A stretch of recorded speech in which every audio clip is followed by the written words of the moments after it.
Well, hello there guys and welcome back. So you might be wondering, didn't you already respond to Cosmonaut on The Last Jedi before? Yes, I did. It was my first video in fact. But considering it's been 2 years since I made those videos, and I like to think that I've improved the last couple of years since now I've got an actual PC to edit instead of a crappy iPad like I did back then, so I think that a redo is warranted. Still largely going to be the same, but just overall better. Like last time, I'm just going to respond to the parts I disagree with or have a huge problem with, since when it comes to the criticisms of this dumpster fire, I have a hard time disagreeing with them. Well, except for one part, but we'll deal with that soon enough. It's mostly dealing with parts Marcus defends, which is where the issue lies. Considering he relies on several cases of cherry-picking, strawmanning, and several other fallacies in order to make his arguments seem better, as well as responding to some of the comments I received over the years that try to support Cosmonaut, and we'll take care of those in due time as well. So grab some green milk, and join me as we watch this terrible video. Billy, roll the clip, you moron. To further explain, I bring up number 4, Poe Dameron. Poe is a fucking idiot in this movie, and while I like that he's now shown to be a dumb frat boy who just wants to blow stuff up, it also leads to some problems in the storytelling. The first scene in this movie shows Poe causing the death of a majority of the Resistance fleet. He gets a slap on the wrist, but that's it. Then he pulls a fucking space mutiny and tries to take over the fleet for himself. Then he gets another slap on the wrist, and that's it. Other characters even consider him a hero, and they comment on how they like him and his tenacity. But as someone watching this movie waiting for a character to be punished for their horrible deeds, it's a little unsatisfying. He is taught that running in guns blazing and dying as a martyr is not always a good plan. He learns this by the end of the movie, but by the time the speeder scene happens and Finn decides to die a martyr, then you as a moviegoer kind of realize that if Finn did blow himself up, it actually would have been a good solution to their problem. But it also would have been narratively unsatisfying if Finn killed himself. So you see how this is kind of awkward? These characters are trying to learn different things, and it's not really working. And while it is an interesting meta-narrative, it's not done in the best way. While I like the attempt to tell a story based around the failures of every single character, I can see why many people don't like the way it was executed. Remember when I said that there's one misplaced criticism? Well, this is the one. So put this bluntly, considering it should be obvious to everybody, but this is the wrong criticism. Let me explain.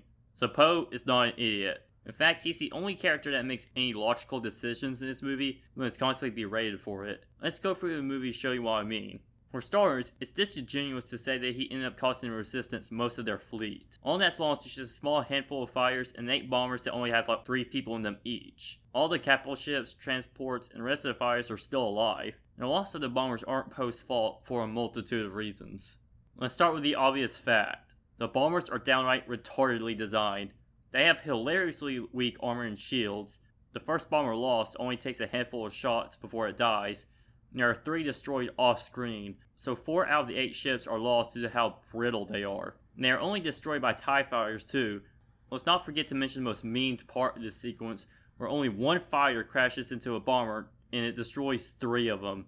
Yeah, only 1 crash was a triple kill. How can these things get their destination when they are so weak they can't even take as much as being pissed on to be killed? Not to mention they are ungodly slow.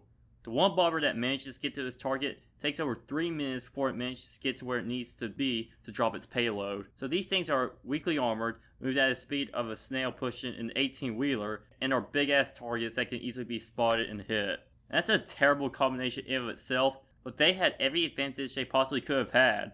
Poe had already destroyed all the turrets protecting the Dreadnought, they had an escort of fighters to protect them, and an easy hit target when destroyed the entire Dreadnought. It also helps that the bad guys are idiots in this part. Well, granted they're idiots throughout the whole movie, but you know what I mean. The First Order didn't immediately dispatch their fighters when they exited from hyperspace. They even lampshade this too, but they don't do anything to correct it. The puny ship is too small and to too close range. We need to scramble out fighters. 5 bloody minutes ago. The other 3 Star Destroyers just stood back and did nothing to protect the Dreadnought either. They could have used those missile launchers that the Force Awakens establishes, which is proven to be useful against fighters, but never mind that I guess. And the Dreadnought was also incompetently designed as well. It was underarmed, only having a handful of surface cannons to protect itself, which is weird given its massive size, and had an exploitable weak spot. So the Resistance had everything they needed to win easily, but despite all their advantages, they just barely won with the loss of their entire bombing squad. And it's all because they have the worst spaceships in sci-fi history. Useless fucking pieces of shit! As mentioned ad nauseum on the internet, why couldn't they just use Y-Wings to destroy them? And before you make this argument, Most people do not know what a Y-Wing is. no. Just about every Star Wars fan knows that Y-Wings are, even for the most casual audiences. There was literally Rogue One only a year before this movie, which clearly demonstrates that these are indeed bombers. If not that, you can just reintroduce them as such in this movie very quickly, if Ryan wanted to. This is made worse by the fact that in TROS, we see that the Resistance has Y-Wings and even B-Wings, which could have done the job just fine. Why not have Poe use a Y-Wing shoot up the cannons and the bridge of the ship to destroy it in this fun little action scene to kick off the movie? No, that's too much decent writing consistency when you have these rhetoric ships just to reference World War II bomber planes. I get wanting to reference past historical and military events, considering that Star Wars has always done that, but the problem was that the execution was bad. Back to Poe, you might try to argue that he was the commander of these ships, so ordering them to attack was still his responsibility, and that he ignored Leia's orders. True, but let's think here for a moment. Sure, while Poe cut off communications on his own ship, why couldn't Leia order the rest of them to retreat? There's no way their communications were cut off too, so the responsibility should still rest on her for not calling them back. And considering how slow they are to begin with, I doubt they would be able to make it back to the fleet in time anyway before the Dreadnought blew them up, as Poe says later on. You start an attack, you follow it through. Exactly. When you begin a plan, there is such a thing as the point of no return. And Leia also must have approved the plan beforehand, considering that she and Poe both discussed it before the movie even began. So Poe is not the one at fault for the deaths of all those people. It's Leia's for approving the plan, not telling them to fall back, even using them in the first place, because she is a general and leader of the Resistance, so she must have bought and approved of them.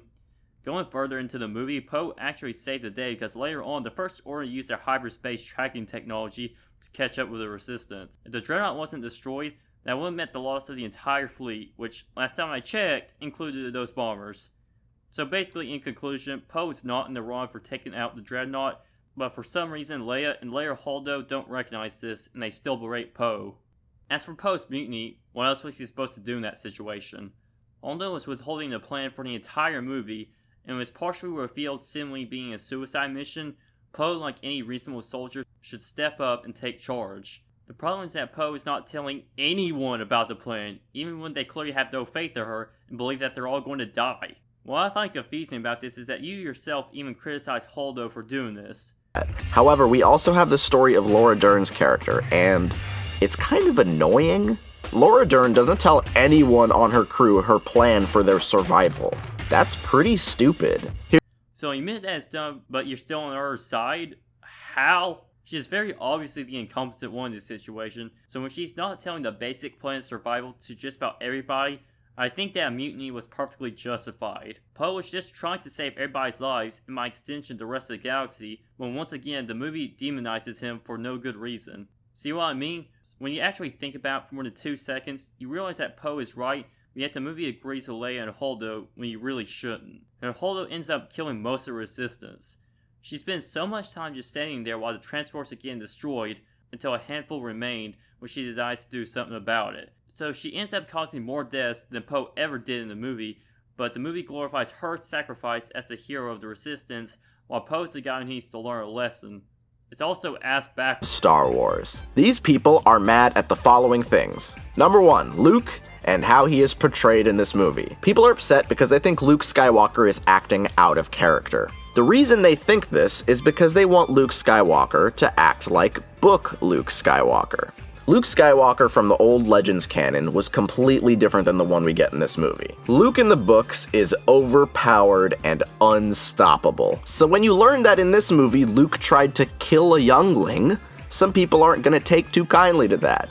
But in my opinion, this subplot is one of the best parts of the movie. Luke explains that it was a fleeting thought and that he regretted it immediately, feeling a lot of shame for what he was doing, showing that while he is wise, he isn't perfect. If Luke was just this wise sage on a mountain and then he trained Rey with no questions asked and that was it, then it would have been the most boring and predictable shit ever. I like that he's an asshole. I like that he has realistic flaws. And I love the themes of heroism that we see in his story. If you told me that the new Star Wars movie would have had a new, unique character arc for Luke Skywalker, I would have called you a dummy. But it's true. In this movie, Luke struggles with his status as a living legend. He resents it for most of the movie. However, he realizes that being a hero is a great thing, and just the concept alone can be used as a weapon and a cry to rally people together. This is shown in the end with the little slave kids telling the story about how Luke basically fights off an entire army on his own, which, ironically, is something that he says he isn't going to do in the beginning of the movie. This is good writing, guys. I'm sorry to break it to you. He has incredible growth in this movie, and he goes out in the only way I would accept. His death in front of the twin sons is one of the most moving death scenes I've seen in a movie. Anyone who says Luke died like a little bitch is a fucking idiot who probably wanted him to flip around and fight a bunch of AT-ATs. Right? Wrong. You've completely and utterly missed the point of people's criticisms. The issue isn't that he isn't like Kevin was in the old EU. The issue is that his portrayal in this movie contradicts everything we knew of him in the original trilogy. The most evident example of this is him contemplating and even almost going through killing his own nephew while he was sleeping. In Return of the Jedi, he went out of his way to save his father, Darth Vader, the second most evil man in the entire galaxy, the one who caused the downfall of the Jedi and the Republic, caused countless deaths, tortured Luke's friends to use him as bait, and even severed his hand. And even though he was told by everybody he should kill him, he doesn't. He saw the good his dad still had in him from the stories he was told about him by Obi-Wan. He ultimately saved Anakin in the end. Luke showed that anyone, no matter how terrible, has good in them, stayed this far from eternal slavery from Palpatine and the dark side. With all that in mind, how can you honestly tell me that he nearly went through with killing this innocent kid who's done nothing horrible in his life just because he sensed a little bit of darkness within him? Luke from Return of the Jedi would never do this, but this movie completely and utterly assassinates him in order to preach this flowery lesson about failure. Anyway, if this was the Luke we knew, he would go out of his way to talk to Ben and try to steer him down the right path. So that's why Han and Leia sent Ben to him in the first place. There's too much Vader in him. That's why I wanted him to train with Luke. I just never should have sent him away. That's when I lost him. And at the end, when he confronts Ben, he doesn't even try to save him. Did you come back to say you forgive me? To save my soul? No. One defense I received is that Luke was ready to kill Vader in Episode 6 in a fit of rage, and the same thing happened in Episode 8. This is a blatant false equivalency. In Episode 6, Vader was an immediate threat, and Luke was in a fit of rage because Vader threatened his sister by claiming if Luke didn't turn, he was going to go after Leia next. You will not turn to the dark side. Then perhaps she will. Ben, on the other hand, wasn't a threat. He was asleep. And as far as we know, because the movie itself doesn't give us anything, Ben hasn't done anything to indicate that he was a threat, and he certainly wasn't causing any harm. And Luke didn't need to be a wise sage. He just needed to be in character and what we would naturally expect from him aging 30 years. And if you're going to have him fall from grace, it needed to be set up in a prior movie, but it wasn't. I got one comment telling me that it's better when movies are interesting than when they are predictable. And in some cases I agree, but the problem is it's an interesting choice that's executed badly. No amount of good ideas can save a movie if its overall is still badly written. When it comes to this redemption spreading like wildfire, it doesn't make sense. How would those kids hear the story? No one in the Resistance saw what was happening because they were running away. And surely the First Order wouldn't tell anybody because they surely wouldn't allow any inspirational story to potentially give people hope. Considering that the only person close to Luke in that scene was Kylo, everybody else was chilling in their walkers. It would appear very strange watching from a distance. Hey Frank, what happened? Well, it's a weird thing, Some guy in robes, he like came out of the big hole that we blew open, and Kylo went down to fight him, and they sort of had a back and forth, and then the guy in the robes disappeared. I don't have any idea what happened. Yeah, that's an inspiring story. As your whole thing about Luke not fighting anybody and that he didn't die like a bitch, you're wrong again. Somehow he just died by force projecting himself, and that somehow drains his life force, and that's it. It makes no sense because never in Star Wars has it been established that using the force too much will drain one's life force to the point of killing them. Considering Episode 9 where Palpatine could do shit like EMPing an entire fleet, it makes it even worse. And the only setup for it was this one line here. You're not doing this. The effort would kill you. But other than that, this comes pretty much out of nowhere. If he was going to die anyway, why not actually go to the planet himself, since Episode 9 also confirms that the X-Wing is somehow functioning despite being submerged in water for several years, but never mind that, I guess. He still could have gone there himself and fought in this heroic last stand against the First Order, only being killed by sheer overwhelming force. That would be a way more inspirational story than the joke of the scene we actually got. Or just keep him alive and kill him off in the final movie. One comment I got was me suggesting Luke actually finding the First Order and being more heroic is the same as me wishing he was more like how he was in the books. I'm not saying that at all, just cause I suggest making the scene making more sense and being more respectful of Luke's character. It's not me suggesting they make him more like book Luke. I haven't even read them, for God's sake. I'm just saying if you're going to kill off such a beloved character like Luke Skywalker, you need to give him a much better death than this. Unless Cosmonaut doesn't consider Luke to be a beloved character instead of Winnie the Pooh. I had people in my chat saying that his death was unfair because they brutally murdered, and I quote, a beloved character. Joel is not a fucking beloved character. Winnie the Pooh is a beloved character. Are you retarded? The way he dies in this movie is so stupid and a blatant kick in the balls to the fans, and it's obvious that Rian Johnson did this for this whole subverting your expectations bullshit. And as I said back when I first made the video, Mark Hamill has clearly been on record saying that he didn't even consider Luke in TLJ as the same character as his past iterations. And neither in this video or in your video talking about all the Disney Star Wars movies, you never bring this up even once. Because if you did, it would completely destroy your arguments. So much like last time, I'm going to bring them up again. I felt, because I'm reading this thing, everybody's talking about me all through the movie, and then I get to my part and I turn the page and it says the end. Yeah. Did your vision and Ryan's vision, did it coincide with the way that Luke ends up in this film that you thought it would all these years later? No. No, not at all. It was as shocking to me to read what Ryan had written as I'm sure it will be for the audience. I said to Ryan, I'm so surprised how you see Luke. I was shocked because I said to Ryan, number one, Luke was the most optimistic, hopeful character, and now he's this miserable, despondent hermit. Now you've seen in the new trailer, Luke says it's time for the Jedi to end. That's terribly shocking. Yeah. I thought, I don't want to go there. I want to be the optimistic, hopeful one like before. What? Yeah. Luke was the most optimistic, hopeful character. And yes. I had a real, sort of a back and forth with Ryan. I said, Ryan, a Jedi doesn't give up. I remember you saying that, yeah. A Jedi, if he does something wrong, he makes it right. Even if he's traumatized and goes away, he regroup within, 6 months. But I don't believe a Jedi would ever give up. Okay. You see, if he makes a mistake, he doubles down and does the right thing, regardless of the magnitude of his mistake. Who is this guy? How did the most optimistic, hopeful character in the galaxy turn into this hermit who says it's time for the Jedi to end? I read that and I said, what?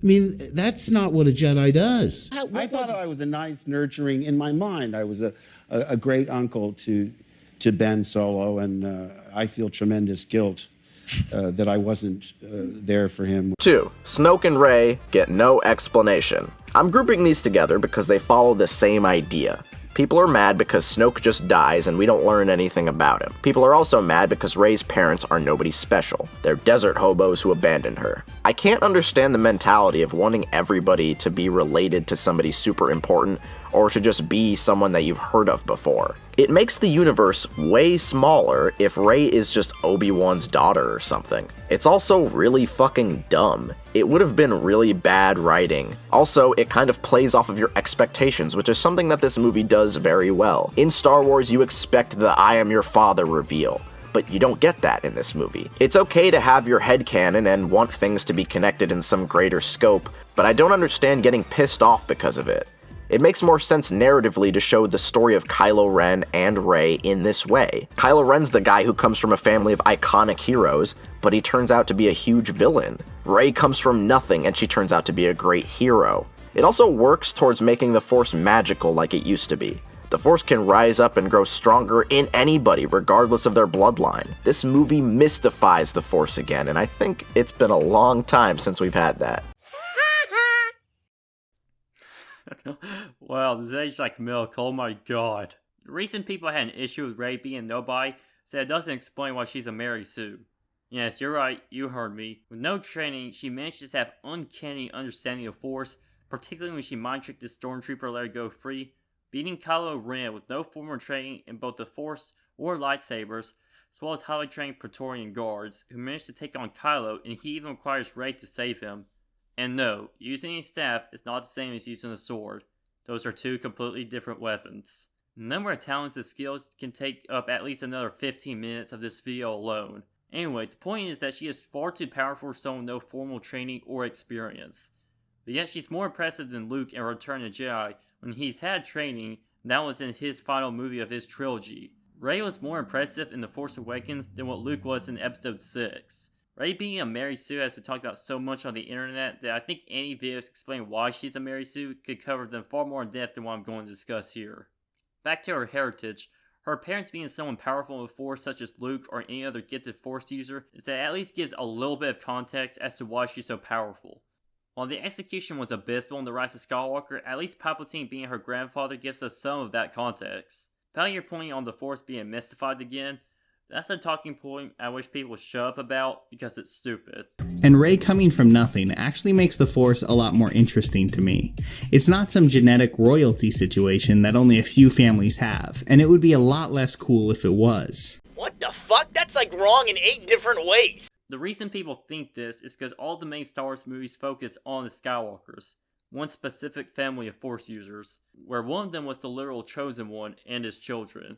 It makes sense that the Force is strong in them, but we've seen plenty of Jedi, very powerful ones in fact, that didn't come from the Skywalkers. The midichlorians from the prequels do not demystify the Force, and here's why. Midichlorians are not the Force, they are a separate entity from the Force. Let me show you these two clips. Midichlorians are a microscopic life form that resides within all living cells. They live inside me. Inside your cells, yes. And we are symbionts with them. Symbionts? Life forms living together for mutual advantage. Without the midichlorians, life could not exist, and we would have no knowledge of the Force. They continually speak to us, telling us the will of the Force. When you learn to quiet your mind, you'll hear them speaking to you. So wise, he could use the Force to influence the midichlorians to create life. Notice how both the Force and midichlorians are referred to as separate things. The midichlorians allow the host to use the Force, but they are not the Force themselves. The Force itself is still mystical and works in mysterious ways, but not just some organism that lives in the cells of every individual across the galaxy. Meme Repository made a good video explaining them, so check it out, it's a good video. A comment I received is that in episode 3, Luke and Leia were separated because they were the hope for the future, because they were the children of Anakin who had the highest midichlorian count. They were hidden and separated in order to protect them from the Sith, because if they were discovered, they would be tortured by Palpatine to turn to the dark side and possibly be killed. Return of the Jedi even reinforces this point. To protect you both from the Emperor, you were hidden from your father when you were born. The Emperor knew, as I did, if Anakin were to have any offspring, they would be a threat to him. The other half of this comment goes on to say that Rey's issue isn't being a Mary Sue, and that she's simply generic and boring. But what he fails to realize is that she is generic and boring because she's a Mary Sue, because being a Mary Sue is a boring and generic trope because it means that the character can't grow and thus can't be relatable to the audience. She has no flaws, whether physical or emotional, that ground her character into something believable. Just because Starkiller from Force Unleashed can do ridiculous things with the Force, that doesn't excuse Rey. That just means that they're both an issue. And at least Starkiller had training from Vader for about 15 or so years. Rey doesn't even have that. Cosmonaut has defended Rey from being a Mary Sue multiple times in the past. I really think people have been giving Rey a very bad rep for some pretty bad reasons. Most people just say they don't like her because she's too strong, but I don't know, it doesn't bother me. I personally don't really mind seeing a character who is good at things in Star Wars. All the other main characters in Star Wars are really good at stuff. Oh, how come Obi-Wan can defeat a Sith Lord all by himself when his master couldn't even do that? How come Luke is really good at using the Force without getting any training? Star Wars characters are really lucky and they're really good at shit because they're the main characters of a stupid action-adventure series. Yet people only care that Rey is really good at shit, and it drives me fucking crazy, man. Obi-Wan almost lost to Maul, and it was only Maul's arrogance that allowed Obi-Wan to beat him. Luke only simply reached for a lightsaber in a desperate effort to escape. That's not the same as this. I hope we can all agree on that. As for Snoke, I will sort of agree that it would have been nice to have some acknowledgement on why he is so powerful. I don't want to know who he is, but from a storytelling perspective, it would have been more satisfying to build him up even more and then kill him off, just to really freak people out. But that being said, I still like it the way it is. Snoke's existence is used to develop the characters that we already know. We've had lots of time developing Kylo Ren and Rey, and using this monumental event to push their development and story a little further is just genius. If you're mad because we don't know anything about Snoke, well, I'd like to remind you that we didn't know anything about fucking Palpatine until the prequels came out. In Return of the Jedi, you're shown the most powerful, most evil wizard who also controls the entire galaxy. You're told nothing about him, and then a half-dead cyborg who's missing a hand throws him into a hole and he blows up. Don't complain about Snoke if you think that this is okay. You don't need to be right in order to enjoy this story. It doesn't need to be predictable for you to be satisfied by it. Another false equivalence once again. The problem with Snoke is that he comes out of nowhere with no explanation in the first two sequels. There are several world-building questions that need to be answered but just aren't. Like, where did he come from? Was he trained by Palpatine? Was Palpatine trained by him? Did Palpatine's fall allow Snoke to rise? Why is he so powerful? How did he meet Kylo? How do the other characters know about him? Etc, etc. Once again, the Rise of Skywalker can die in a hole, but at least it gives us a little bit of context as to why he's here, even though it doesn't make that much sense. And Palpatine in the original trilogy had the privilege of being in the original movies, where nothing was established beforehand, so it simply demands a little suspension of disbelief from the audience, since those movies were laying out the groundwork for the rest of the franchise. And Palpatine being the Emperor is all that we need to know about him. He's the ruler of the Empire and Vader's master. That's all we need to know. Snoke being the sequel trilogy doesn't get that, since his existence contradicts what we knew beforehand, and thus requires explanation. Number 3, the hyperdrive kamikaze scene. There are some people who are claiming that it is impossible to blow up a fleet by slamming into it with the hyperdrive. To those people, I have this to say. You're a creep! Go away! We're having a good time until you showed up, jeepers!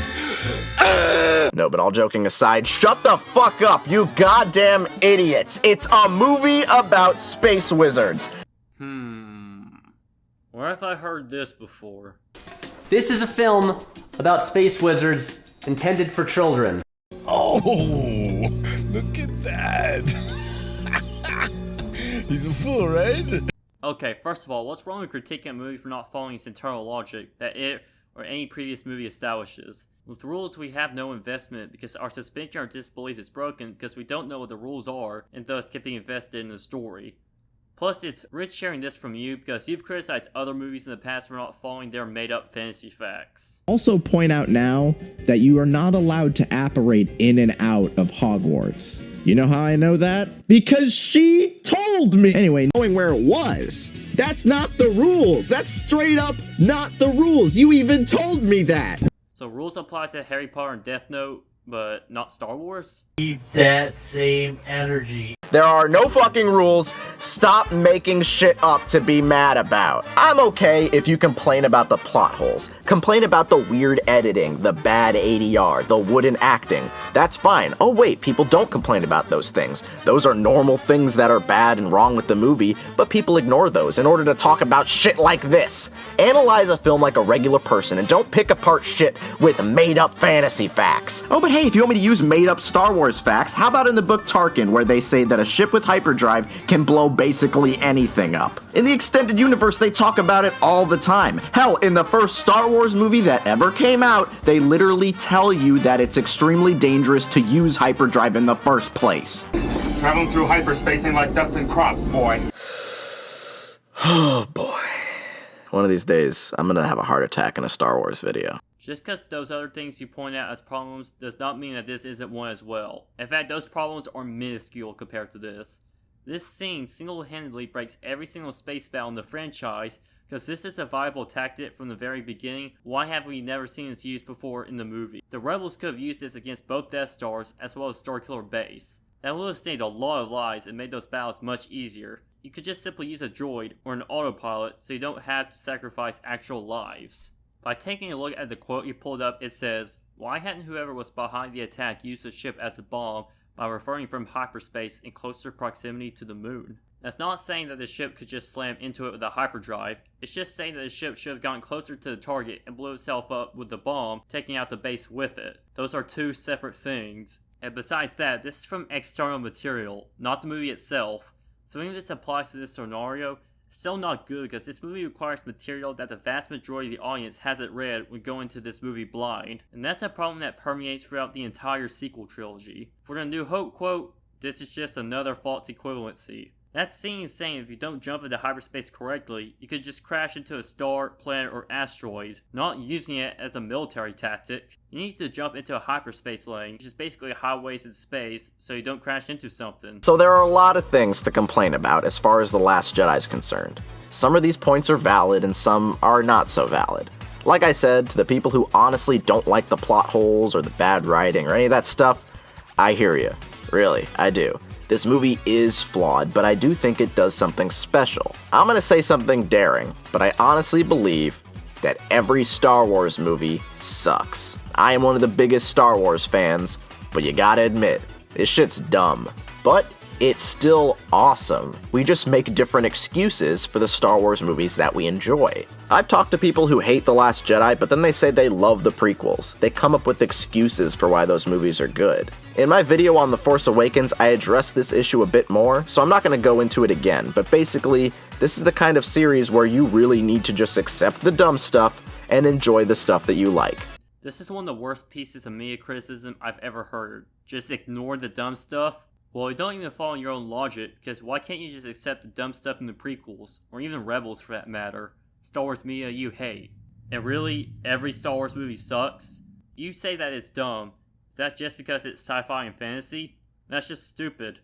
If they all suck, why do you rate A New Hope a 10 out of 10? Aren't you just making excuses for that movie? What is your logic here? Oh wait, it's you. I forgot you don't have any logic because you contradict yourself so much. Why does media keep perpetuating the fact that stormtroopers are just incompetent idiots? Can't we just get one bit of Star Wars media where the main icons of the series can be threatening? Yeah, okay. Whenever someone says they're a fan of Cosmonaut Variety Hour, just ask them which Cosmonaut Variety Hour they're a fan of. You might think it's a little strange that I'm judging a comic book movie based on the comic that it takes its material from, because I usually don't do that. I usually like to judge these as completely separate stories. But when the comic is done so much better than the movie, it's hard to ignore. Don't hurt the face. I'm an actor. No, my stupid, corny cartoon villain wasn't represented the same way he was in the comics. Yeah, well, get over it, alright? I read a lot of comics, and if I got mad every time something was different, I would have died of a heart attack back when I saw Fantastic Four. But when the comic is done so much better than the movie, it's hard to ignore. Yeah, well, get over it, alright? He has serious trouble sticking to any position. There are some people who are claiming that it is impossible to blow up a fleet by slamming into it with the hyperdrive. To those people, I have this to say. You're a creep! Go away! We're having a good time until you showed up, jeepers! No, but all joking aside, shut the f up, you goddamn idiots! It's a movie about space wizards. There are no rules. Stop making shit up to be mad about. Analyze a film like a regular person and don't pick apart with made-up fantasy facts. The new Inquisitors use their weird gimmicky lightsaber to fly like a helicopter. I'm sorry, but this is ridiculous. Anyone who takes this show seriously needs to just look at this. Imagine if during the fateful battle between Luke and Vader, one of them twirls their sword around and flies away. That's not how the Force works. There are no rules. Stop making shit up to be mad about. That's not how the Force works. I really think people have been giving Rey a very bad rep for some pretty bad reasons. Most people just say they don't like her because she's too strong, but I don't know, it doesn't bother me. I personally don't really mind seeing a character who is good at things in Star Wars. All the other main characters in Star Wars are really good at stuff. Oh, how come Obi-Wan can defeat a Sith Lord all by himself when his master couldn't even do that? How come Luke is really good at using the Force without getting any training? Sabine is a walking Hot Topic ad. She feels like the forced, strong female character. She couldn't be more Mary Sue unless she was also Force sensitive, which at this point wouldn't even really surprise me. People just say they don't like her because she's too strong, but I don't know, it doesn't bother me. She couldn't be more Mary Sue unless she was also Force sensitive. One comment I got says that I don't seem to understand that opinions can't change, and just because one rule of storytelling is broken into two different things, that it doesn't mean that they're the same. I'm not saying that opinions can't change. What I'm saying is that Cosmonaut contradicts himself so much that he can't even be credible because he tends to critique one thing but he doesn't apply that to the same standards to something that he wants to like. The Mueller montage I showed is the perfect showcase of this. He can't stick to any position, and that's a problem, because if you lack consistency, you also lack credibility. So I'm gonna go ahead and talk about why people like this movie. First of all, this movie changes the Star Wars formula. People got pissed at The Force Awakens because it was a ripoff of other Star Wars movies. It didn't try anything new. But now people got mad because The Last Jedi changed everything. I personally thought that the story was going to be pretty predictable. I thought I was going to get a rehash of Empire Strikes Back. I thought Rey was going to train with Luke and then leave Luke to save her friends and fight Kylo Ren, and that would have been it. But then when that second half hits and Snoke gets bodied, I went bananas. This movie challenges your expectations for a Star Wars movie, and people say Rogue One is the most daring Star Wars movie, but I completely disagree. It does not do anything special as far as narrative strokes go. There also aren't any overarching themes, and this is kind of how Star Wars has been for a long time now. Star Wars hasn't had anything special to say since Return of the Jedi, a movie with themes and concepts. I've explained the concept of failure and how it does or doesn't work in this movie, but I also brought up the theme of heroism with Luke. I'm someone who considers Luke Skywalker to be one of the best characters in fictional media, and I like how his status as one of the most iconic heroes is used as a plot device in this movie. In movies like Man of Steel and The Dark Knight Rises, the idea of a hero as a symbol is used, but in my opinion it's not grounded in a human element, so it doesn't connect very well. Superman and Batman enjoy being symbols of hope and justice, and as such it doesn't have anything to attach the audience to this meta-narrative. With Luke resenting his status and eventually growing to accept it, it becomes more compelling. This movie doesn't do anything new. This movie has the same premise as Episode 5, and there are several scenes aged for Return of the Jedi for good measure. And you're wrong about the movies after the OT not having themes. The prequels have themes of political corruption and the flaws of democracy, the lust for power and the fall of a good man. Rogue One even has the themes of gray morality. Now some people, even the supposed good guys, can do bad things to get a good end, the horrors of war and sacrifice. Those themes that are explored and executed way better than any of the themes of this movie, which we'll get to in a bit. The problem with the themes of failure in this movie is that it mostly centers around Luke, who has already learned about failure in The Empire Strikes Back. But this movie completely reverts his character in order to have him learn this lesson again. It should be centered around Rey. The problem is that she has no failure in this movie. Another problem with her is that she has no arc in the first two movies of what's supposedly the trilogy that she's the main character of, but she's no different in terms of personality by the end of The Last Jedi. Yet another example of her being a Mary Sue. Along with this theme is the idea of good and evil. Benicio del Toro's character flat out tells us that good and evil don't exist in this world.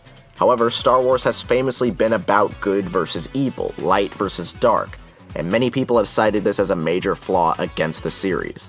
Some of the best Star Wars stories are the ones that look at different concepts. The Last Jedi is interesting because it actually flips everything around. This movie has heroes who act like selfish assholes and villains who do heroic things. The only character who was pure good or evil was Snoke, and you see how that worked out for him. The Last Jedi also changes the status quo for the final film. The First Order is now the dominant force in the galaxy, but it's being run by an emotionally confused lunatic and screaming Bill Weasley. Plus, the Resistance has mostly been destroyed and has to be reformed as a new rebellion. With all these classic characters dead, the new heroes are now left to run the show. There's no Han, Luke, or Leia to turn towards for guidance. We can finally get a movie where the new characters can do everything on their own. This movie changed concepts that audiences found comfort in. unfallible heroes, big evil villains, and a big lightsaber fight at the end. None of these things are in the movie, and I guess it makes sense that a lot of people are a little upset by this. But if you ask me, this is exactly what Star Wars needed. I've been on record saying that I enjoy getting a new Star Wars movie every year. I just like Star Wars a lot, I'm not going to explain myself. However, I would have been very disappointed if Star Wars just kept churning out average action-adventure movies every year instead of interesting ones. The Last Jedi breaks the monotony of Star Wars, for better or for worse. I and a lot of other people complain about the formulaic Marvel movies, and if Star Wars started doing that, I would have been really bummed out. But now I can comfortably say that Star Wars can continue to surprise me, and honestly, that's all I wanted. Yeah, don't you see the issue here? The problem is that the themes are delivered in such a blunt manner, it treats the audience like they're idiots. The movie is about failure, that's a constant theme throughout it, which is good for the second act in a trilogy. Yoda literally shows up in this movie to tell the audience that the theme is failure, and how to take that failure and learn from it. Just having several characters blur out the themes to the audience doesn't mean those themes are well explored. It just means it's obvious what the themes are. It's like in the Zack Snyder DC movies, they have characters just talk about what the themes are, and just proceed to dumb, mindless action. That's the same case with this movie. DJ tells us that there's no gray morality, but we never see it. There is no good we're shown in the First Order, or bad in Resistance. This movie could have used Holdo as a way to showcase this, but we all know how that turned out. And he mentions this to Finn, who was a stormtrooper in the First Order, so he of all people should know that there are good people within the First Order, but they are just misguided by the actual bad people. But hey, that would just make too much sense. Just have this random schmuck explain all this instead. Just as I mentioned earlier, Rey has no failure in this movie, so this lesson somehow doesn't apply to her. I know some would say her failure was not turning Kylo Ren back to the light, but 1, the Rise of Skywalker undoes that, and 2, it was her attempt which caused Snoke to be killed. So their First Order's head of state is dead because of her actions, but she doesn't face any consequences for this, since she escaped scot-free with no injuries or lessons learned. The bad guys being the dominant force and the good guys being scattered is nothing new. That's just like how it was at the end of Empire Strikes Back. This movie is basically overall a compilation of Empire Strikes Back and Return of the Jedi. This isn't anything new. Hux is made into a punching bag for this movie's comedy. I'm putting it in air quotes, since the comedy in this movie is really shitty. So it's impossible to take seriously, and Kylo Ren's a whiny man-child who has lost twice, so he can't be taken seriously as a threat either. And what you said about the whole good versus evil thing, as well as gray morality and no epic climax at the end, that's also wrong in more ways than one. This movie has Rey, who is an unfallible hero. All the villains are just evil, even cartoonishly so.